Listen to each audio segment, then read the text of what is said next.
Well, we are just a day away from the 2015 NBA Draft airing Thursday at 7 p.m. on ESPN. And in celebration of the big event, we've had different themes going all week long. Today is no different. So we're going to debate our current all-NFL draft, where the analysts will select their top 5 out of all current NFL players available. George, we'll start with you. Who's in your top 5? All right. It is a quarterback league, so I am quarterback heavy on my list. And I start off with, as Stephen A. Smith would say, that bad man Aaron Rodgers. He is the best player in football, bar none. It isn't even close. He does stuff at the quarterback position that I don't think I've ever seen anyone do. Then Tom Brady. You got to give respect to the man who won the Super Bowl and won all those Super Bowls, despite the fact he's in the basement at 345 Park Avenue for 10 hours yesterday. Then Andrew Luck. He is the next coming. He is the guy that I look at and I say he is going to be one of the all-time greats. Then I got to give an homage to Peyton Manning, considering all he's done, one of the greatest statistical quarterbacks ever, and it's still got some juice left in the tank. And I'll give defense a little love, but it's not J.J. Watt. And I know people get mad, and I really was torn on this. Wow. Do I go J.J. Watt? But I got to go with Revis Island. Darrelle Revis was the reason, as big a reason as any, that the Patriots won that Super Bowl. He is the chess piece that you can move around and changes the dynamic on a football field. I believe as impactful as any defensive player there is in the NFL. Even more than Sherman? More than Sherman, because he can move on any side and on anyone. As much as I love Richard Sherman, Richard, I love you. Don't get mad at me. Don't come on the show and yell at me like you did Skip. Please don't do that. I love you. You're my number 2 guy. Okay? You don't love him that much. But I don't love him as much as Revis, but I love him. But Revis is still my guy at number 5. All right, that's quarterback heavy right there. All right, LaChina. Well, I'm going with the youth movement because I think there are some young guys that are going to be very special. And I'm looking at the future for years to come. I'm starting with Andrew Luck. Here's a young man that had a lot of pressure on him following Peyton Manning. 2 wins the year before he got there. He led the NFL in touchdown passes last season with 40. His leadership, he's more mobile than people give him credit for. I'm going with him first. And then J.J. Watt. How can you leave J.J. off the list? If we're saying that this is a quarterback league, which I agree with, you've got to have a guy that can put pressure on him. Offensive coordinators have to prepare for Watt. He will get after the ball. And then Luke Kuechly. 473 tackles since entering the NFL. That number alone should tell you that this guy can get to you and he can take you down. Then I've got Tyron Smith. Now, this is where I may get some funny looks. But he protects Tony Romo's blind side very well. You have got to have a guy in your O-line that can clear some space, that can get you some time. I think that's extremely important, going with the fact that this is a quarterback-driven league. Last but not least, I'm going with Russell Wilson. Already been to 2 Super Bowls. He's a proven leader. What he's done in the fourth quarter, late in games, is unbelievable. He never gives up. He unites a team. Now, the one thing people may say, he can't take his defense with him in this mock draft. That's the one thing. So that winning percentage, you've got to take defense into consideration. But Russell Wilson has got to go 5 in mine. And not to mention, see, because I've been watching the show, and y'all been talking about who's dating who. Russell and Sierra. What? That is a power couple. That's why I'll take him off the list. Aaron Rodgers dating Olivia Munn. Again, why he didn't make my list. Hey, you haven't seen Sierra's moves. Yeah. My next question, very well balanced, but you're going to take Russell Wilson over the reigning MVP Aaron Rodgers. Why? Just the age? Youth was a factor. Yes. I'm looking at a dynasty for years to come. Okay. Stephen A. is somewhere appalled that you didn't put Aaron Rodgers on that list. See, I went about this a little bit different. I did it as a GM. I did this. If I'm a GM and I'm picking my team right now, I'm starting one with youth, and it is a quarterback-driven league, Andrew Luck.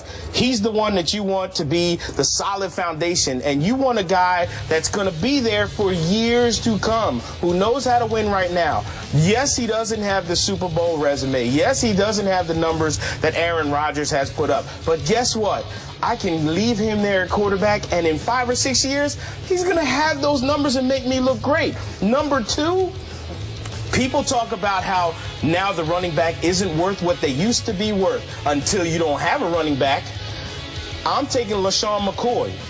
The versatility that this man has shown out of the backfield is unlike anybody else in the league. The numbers that he has put up when he played with the Philadelphia Eagles was phenomenal. And the stuff that he could do out of the backfield, including blocking, was really good. Now, if you got a quarterback and you got a running back, you need an outside threat and someone that's going to scare somebody. Someone who's young. Hello, Odell Beckham. Hello, Odell Beckham. He was on my honorable mention list. Yeah, well, I'm drafting him because I want somebody. The reason that running backs can do what they do is because the defense has to be aware of the dude that's going to burn them deep. That's Odell Beckham. And, oh, yeah, stick 'em hands. You know, which, you know, this year, after every game, we're going to need to check your gloves just to make sure they're all good. Now, let's flip to the defensive side.